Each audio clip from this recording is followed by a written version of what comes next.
Good evening po, Ma'am Baloloy. Good evening po, Sir Rico. Ito po pala ang gawa ko po sa V3. And ang coverage po nun yung pag-install po ng Windows Server 2008 at paano po gumawa ng domain and some configuration sa internet at yung date and type po. So, start po.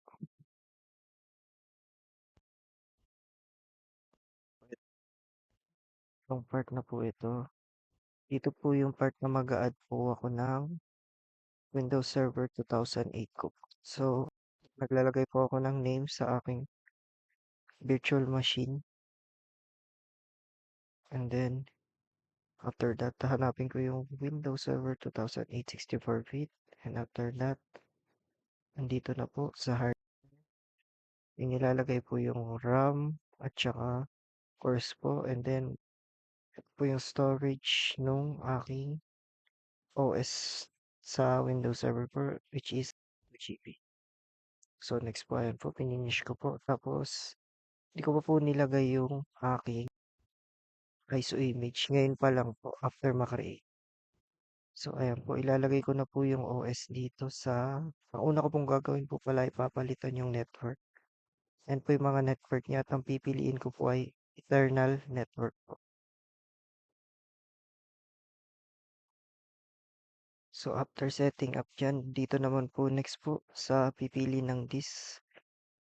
And ang pinili ko po is yung Windows Server 2008 R2. Ayan po. Then, okay lang po. Tapos, start. Mag-i-start po ako dyan. Pipindutin po yung start.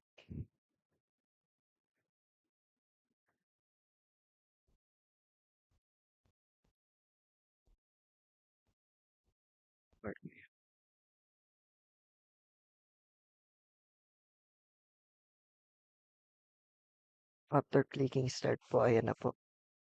Ini-install na po yung Windows Server 2008 sa aking laptop. Sa aking Oracle Virtual Machine, VirtualBox po. So, ayan po, starting Windows po. So, since mahaba pong installation nito, ipapass forward ko na lang. After dyan, installation Windows, ine-next mo lang po.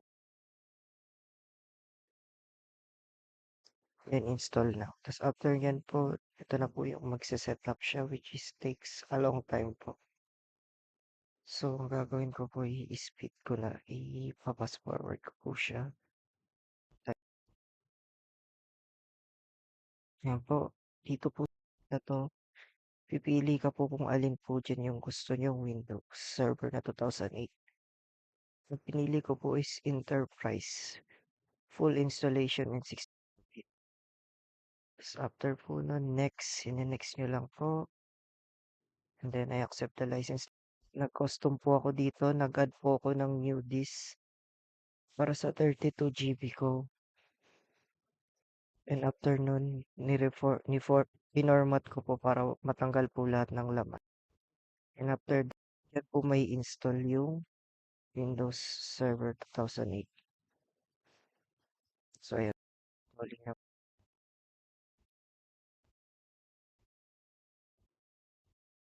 100.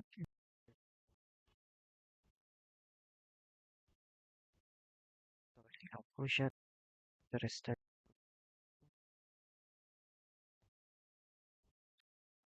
Yan is maglalagay ka na po ng password. So, ayan po. Naglagay po ako ng password ko po.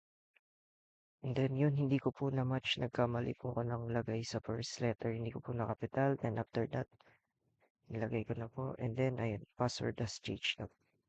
So, papabagaling ko na yung speed niya. So, ito na po yung Windows Server 2008. Lalabas na po yung kanyang configuration task. After that, maglalagay ako ng domain name ko.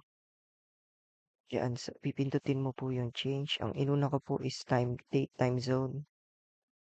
So, ang hahanapin mo dyan is 8 Beijing, China, Chongqing, Hong Kong.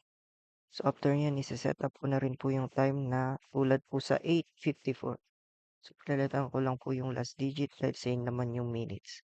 Then, okay. And after that,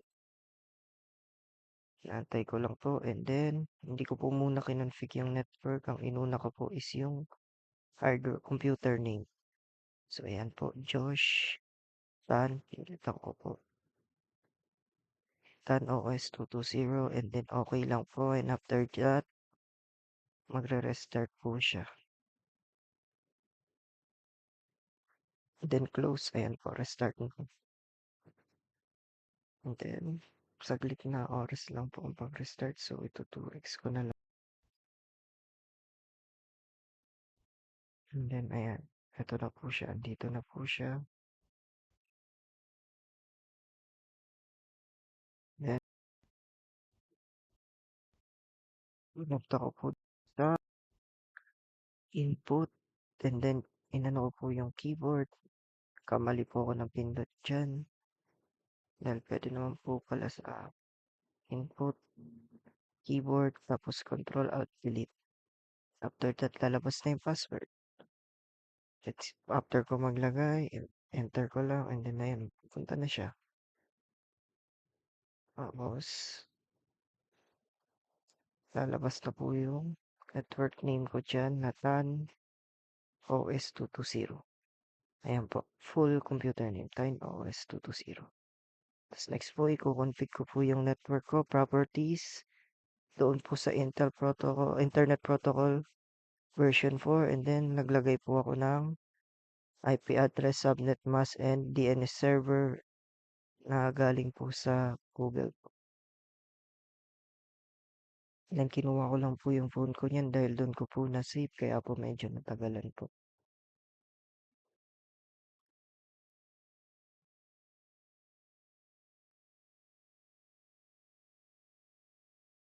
And ang IP address ko po is 192.168.1 and 100 po. So ito po yung ilalagay po para po mapagana yung internet mo dyan sa Windows Server 2008. Dahil sa umpisa po hindi po siya gagana. So next po is sa DNS server 001 lang. 127.001 na po. And then, okay na po. And then, yes. Close. Ayun.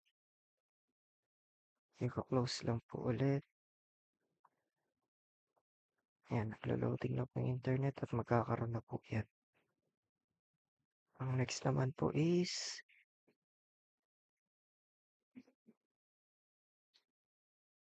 gagawa na po ako ng domain ko po. So, add roles yung pinindot ko po. Pero hindi po ako nag-add roles. Server roles po. Tapos, Active Directory.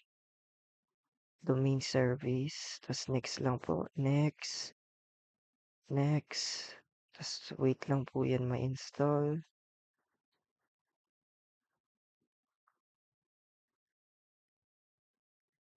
And after that, may lalabas na parang link dyan.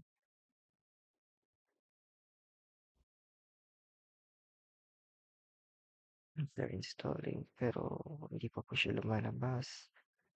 Kaya wait lang po natin. Basta po, ayan po yung, hindi po siya link pero siya hypertext na pag click nyo po is may link. Pupunta ka po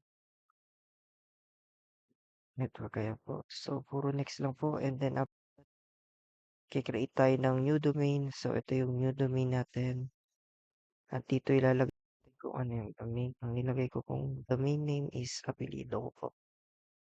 tanos220.com. So, nagkamali po ako dyan. Hindi po that nalagay ko. Kuhit po. Kaya, nag-error po siya. Ay, invalid format po yung nakalagay. So, pinalitan ko po siya ng that. Yun lang po. And then,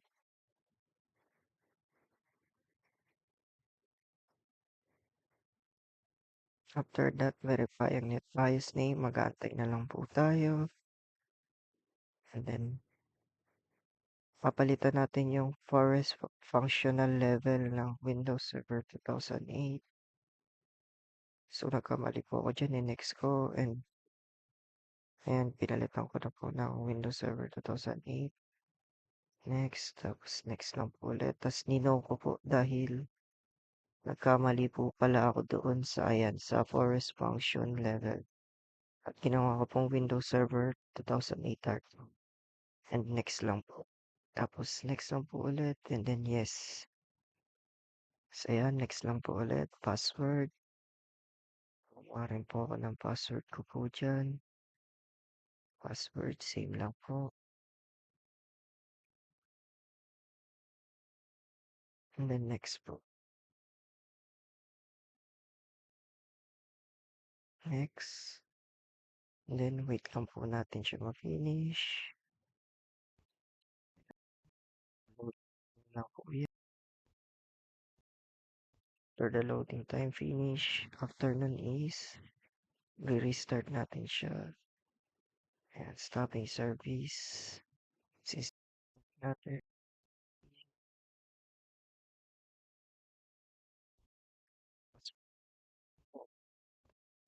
6 months. Wait,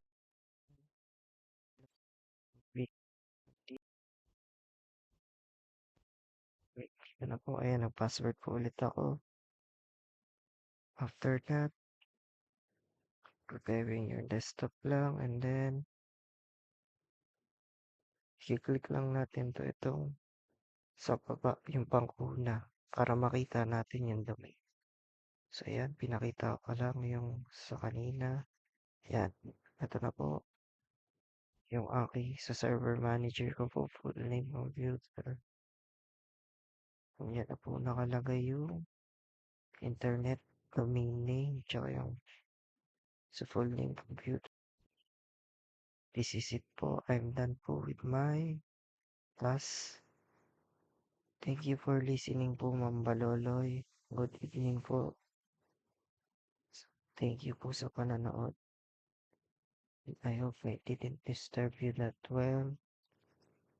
Good night po, ma'am. And dito na po ako magtatapos. Paalam po.